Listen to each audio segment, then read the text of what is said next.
मौत के बाद भी कन्हैया लाल पर वार करते रहे हत्यारे। हम चिल्लाते रहे पर कोई बचाने नहीं आया। पहली बार उदयपुर हत्याकांड के चश्मदीद ने कैमरे पर सुनाई सनसनीखेज कहानी।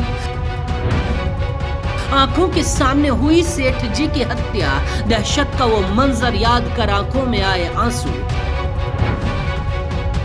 गौस और रियाज ने कैसे दिया था हत्या को अंजाम, कहानी सुनेंगे तो अंदर तक हिल जाएंगे।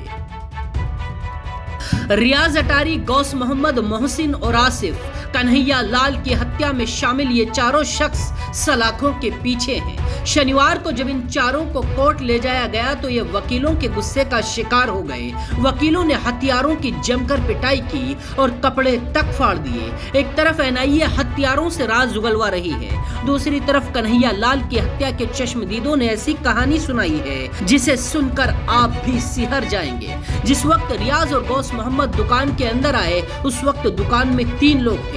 एक तो खुद कन्हैया लाल, जिन्हें मारते हुए हत्यारों ने वीडियो भी बनाया था। इनके अलावा दुकान में 2 और कारीगर थे, एक का नाम है राजकुमार और एक का नाम है ईश्वर लाल। तीनों लोग कपड़े सिलाई का काम कर रहे थे। इसकी कुछ देर बाद ही दुकान के बाहर एक बाइक आकर रुकी। बाइक पर गौस और रियाज सवार थे। उन्होंने 2611 नंबर की बाइक दुकान के सामने पार्क की थी। ईश्वर कन्हैया लाल की दुकान पर करीब 4 साल से काम करते आए हैं। ईश्वर लाल इस वक्त एमबी हॉस्पिटल में भर्ती है, जबकि दूसरा कारीगर राजकुमार घर पर है। ईश्वर लाल ने बताया दोपहर के करीब 2:30 बजे थे। गौस और रियाज ने बाइक खड़ी की और कस्टमर बनकर दुकान में आए। मैं काम कर रहा था, कुर्ते पजामे का नाप लेने को कहा। सेठ जी ने सारा काम छोड़ दिया और नाप लेने लगे। हम किसी भी अनहोनी से बेखबर अपने काम में लगे थे कि तभी अचानक सेठ जी के कराहने और चिल्लाने की आवाज आई। पीछे मुड़कर देखा तो वो दोनों सेठ जी पर हमला कर रहे थे। मैं बचाव करने आया तो मेरे सिर और कंधे पर भी हमला किया।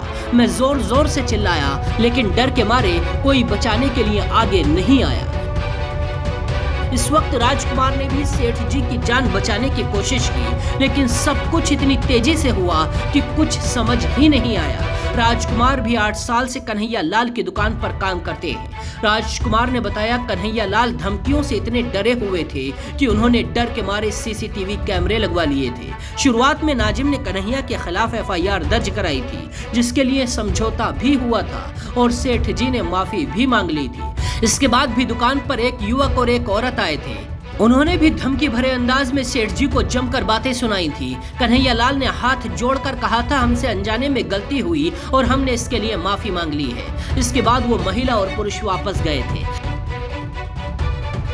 राजकुमार ने बताया जब कन्हैया लाल लथपथ दुकान के बाहर पड़े थे, इसके बाद भी उन लोगों ने उन पर वार किए। वो मंजर इतना खतरनाक था कि किसी की हिम्मत ही नहीं थी कि कन्हैया लाल को बचाया जा सके। राजकुमार का कहना है मेरा पूरा परिवार दहशत में है। ईश्वर लाल कहते हैं सेठ जी कहा करते थे कपड़े ऐसे सिलो कि आदमी सज जाए, लेकिन हमें क्या पता था कि कपड़ों का नाप देने आए हत्यारे कफन का नाप तैयार करके चले जाएंगे। बाकी खबरों के लिए देखते रहिए जनसत्ता।